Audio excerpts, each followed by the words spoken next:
Hello there. Right, this week's update. You join me from within the Celica, within the garage, so a bit of a Russian doll at the minute. There is method in the madness though, because I'm actually wearing shorts, which isn't the brightest idea in the middle of October. So yeah, inside the nice warm car, well, warmish car, inside the garage instead of being outside. Just want to do a quick update of what I've been doing this week. You might have seen a couple of my videos this week. I did the air filter and butterfly tutorial, I guess, while I was doing it. Showing you how to showing you how to pull the butterfly valve out and change the air filter. Dead easy. But some people are curious about the butterfly delete, so I thought I'd explain why it's a terrible idea for your car. So don't do it, but watch the video and find out why. Also, I did a quick tutorial about changing the spark plugs on this car. I put these in, which are NGK laser platinums. I had these on my shelf. In fact, I've got five, or I had five, from my old Volvo C70, which I had planned on putting in, but I never got round to it before I got rid.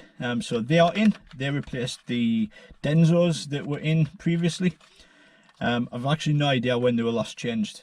So it was time to change them, and I thought I might as well do them while I'm doing the while I was doing the air filter.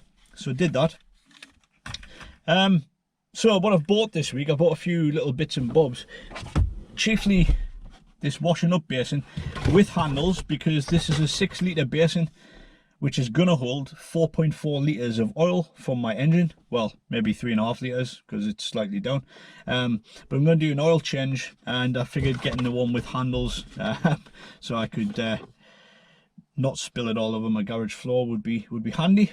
So yeah, I'm going to do the oil change, and to do the oil change I'm also going to do the oil filter, and I bought a K&N one, no particular reason, which is just as well because I didn't get any stickers sent with my K&N air filter, and I am unable to show everyone what a baller I am by sticking a sticker on my car. So 2 out of 10.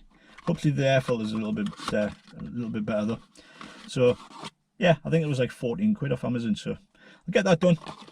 And like I say, it's 4.4 litres of oil that I need to do the change with the air filter, and it just so happens that I've got 8 litres of Castrol GTX Magnetec on my shelf out there, which, to be honest with you, I have no idea when I bought it. It's been there for a while, but yeah, I've got 8 litres of it, so that's what I'm going to use.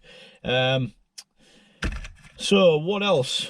Yeah, it's 5W30, which is exactly what I need, so might as well use it. I bought this as well. Bought these clay bars. In case you've never seen a clay bar before, they are bars of clay which you use to remove contaminants from your paintwork, because I'm going to have to give this car a wash. It's absolutely covered. There's bird mess up on the windscreen, and there's just moss growing everywhere, so I'm going to give it a wash. Gonna have to use buckets instead of a hose pipe, because we're obviously on a hose pipe ban where I am, which sucks, because I've got a nice I've got a pressure washer, but I actually bought this thing a while ago where it literally just attaches to the garden hose, and you put your snow foam in it, and it just uses the pressure of the water to coat the car. It actually works really well. I barely ever use the pressure washer anymore, just to give it a nice sort of coating of snow foam. And then I use one of those you know, the things with loads of bristles on to agitate it all, and then just rinse it off. It works perfectly. So yeah, I'm gonna have to give it a wash and give it a clear bar, just to get all the crap off the car, and I'm sure it'll look 100% better even before I give it a polish. I'm gonna give it a machine polish because there's loads of scratches on the bodywork, but I think just getting it so it's in a state of not being absolutely filthy will get my enthusiasm about the car up a little bit as well. And on that note, I have this paint which I bought a while ago, which was paint code 1C1 Toyota Crystal Silver. Incorrect paint code, which I noticed while just doing some research for the wing and the bumper and the door and everywhere else. My actual paint code is 1E7, so I've sent away for another one of these with the correct paint code for when I do the paint work. I'm not sure when I'm going to be doing that, to be honest, because the more I think about it, it's it's not that I don't want to do it, it's just I think it's the wrong time of year, and I don't have anywhere heated to do the paint, so I'm conscious of making it a complete bodge of it, so it might need to wait. The alternative is to do to buy a new wing and a new bumper and a new door, which I could probably get for around about 200 quid all in. If they're in decent condition, that might be an option, and then that would save me the whole hassle. But kind of feels like cheating, but it would mean that I get the car back on the well, I mean, it's on the road anyway, but it would be nice to have it without dents and rust and stuff on the various bits. So I'm in two minds as to whether I'm going to do it, but I have ordered the paint anyway. I've got all the lacquer and stuff to do it. It's just whether or not it can actually be done without while the air's got moisture in it, you know. It might have to wait until next year. We'll see. I'll have a think about it. I also bought this, which is very handy. It's one of those super bright inspection light things with LEDs and a mag mount that twists so you can sort of move it around. It's got a little hanger and stuff. That was like 12 quid. And I thought I'd pick one of these up because I noticed in the videos that I was doing about the butterfly valve and the spark plugs and stuff like that, I noticed when I was putting the light on, it was kind of overexposed and everything, and you couldn't actually see what it was I was talking about when I was using this torch. So you can see it kind of, well, that's not on full. When I do put it on full, it's like, it's really bright, especially on camera. But this, I can obviously control the light to a better level, and it's not as focused. So if I do that, you get a good sort of good view. And it's better than using the little torch all the time as well. So yeah, very handy. Picked that one up. I've been wanting one for a while, and I thought, you know what, I'll get one. And I also got one of these, which I should have had for doing the spark plugs. Been meaning to pick another one up for ages because I lost my old one. Just a magnetic pickup tool, dead handy, but one of them things you never have when you need it. It sticks to the can, so it definitely works. Yeah, so I picked that one up. That was a couple of quid. I did that thing where you go on Amazon, like, oh yeah, I'll have an oil filter, I'll have one of them lights, I'll have one of them magnetic pickup tools, I'll have a ostrich, you know. What else we've got? Oh yeah, I've been sizing up my knob this this week as well. Now this I had on previously, which is it's an aftermarket knob that I bought off eBay a while ago, because I go through phases where I want different gear knobs. This is a one that I had from Modified Nationals a while ago. Back in 2008 I bought this. It's a Momo, however you pronounce it, Momo carbon fiber effect one, and I was going to use it, but I didn't think it suited the car, so I thought, you know what, I'll try and get a different one. So I bought this one. It was only like 15 quid. But when I fitted it, I'll put some footage next to the original gear knob that I've gone back to.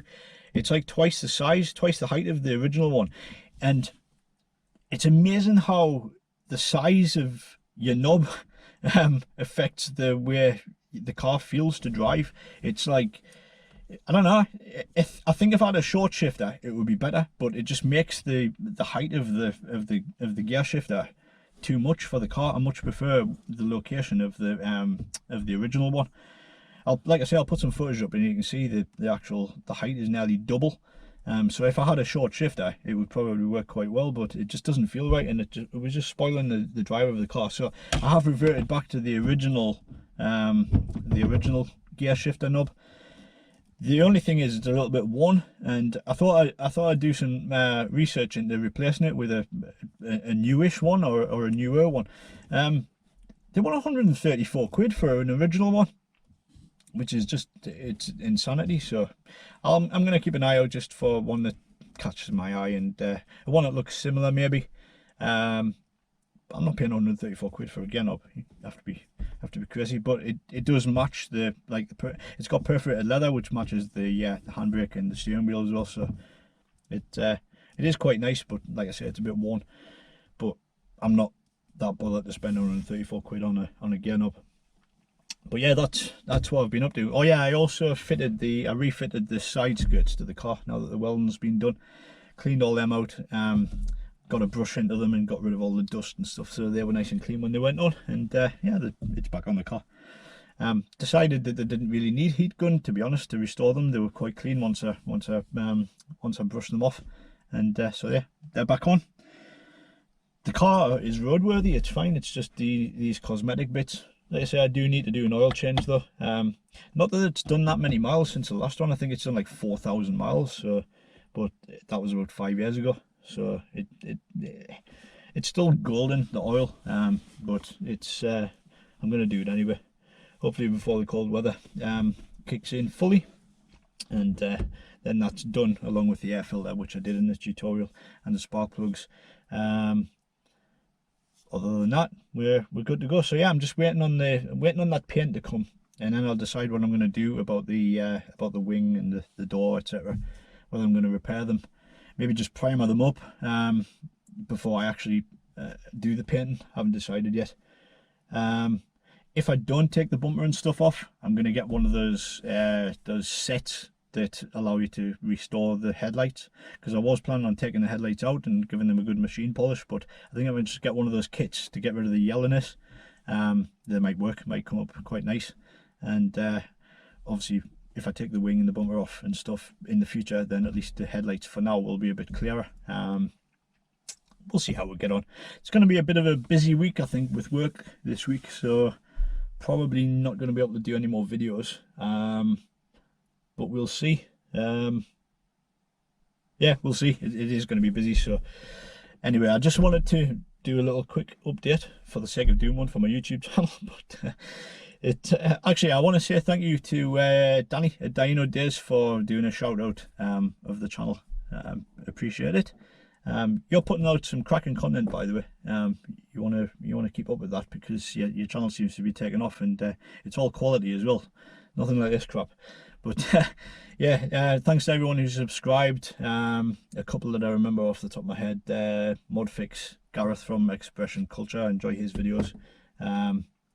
Yeah, just thank you for everybody who's watching and taking an interest. And it's mutual. I watch a lot of your videos as well, and it's good to get some ideas from fellow driveway mechanics. So I'll leave it there. Thank you for watching again, and hopefully I'll have something to update you with next week, if not before.